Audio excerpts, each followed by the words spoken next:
Hepatitis B virus అని మనం మాట్లాడుకుంటే ఇది ఒకటి బ్లడ్ ట్రాన్స్ఫర్మేషన్ వల్ల రావచ్చు.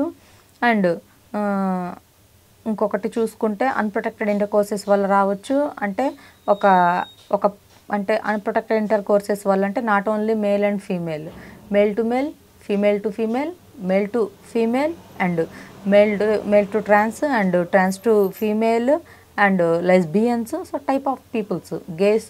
సో ఎవరైనా కూడా అంటే ఒక ఇద్దరు మనుషులు వీళ్ళ ఇంటర్‌కోర్సెస్ గనుక చేసినట్లయితే సో దానివల్ల ఇది వచ్చే ఛాన్స్ అనేది ఉంటుంది.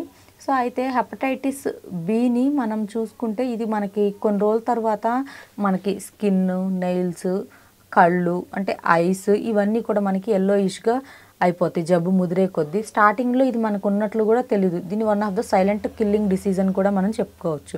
ఎప్పుడైతే మనకి వైరస్ ఎక్కువగా పెరిగిపోతూ మనకి బాడీలో ఎక్కువ సింప్టమ్స్ ఉండడం, పెయిన్స్ ఉండడం, ఆకలి వేయలేకపోవడం, కళ్ళు ఇవన్నీ పచ్చగా వచ్చేయడం అండ్ దాంతోపాటు యూరిన్ యెల్లోగా రావడము, కొంచెం పొత్తి కడుపు నొప్పి అనిపించడము, యూరినరీ బ్లాడర్ ఇన్ఫెక్షన్స్ ఫ్రీక్వెంట్‌గా అంటే వెంటనే ఎప్పుడు urinary bladder infections urine infection రావడం ఇటువంటివి ఉన్నప్పుడు మనకి సో మనం టెస్టులు చేయించుకోవడం మంచిది.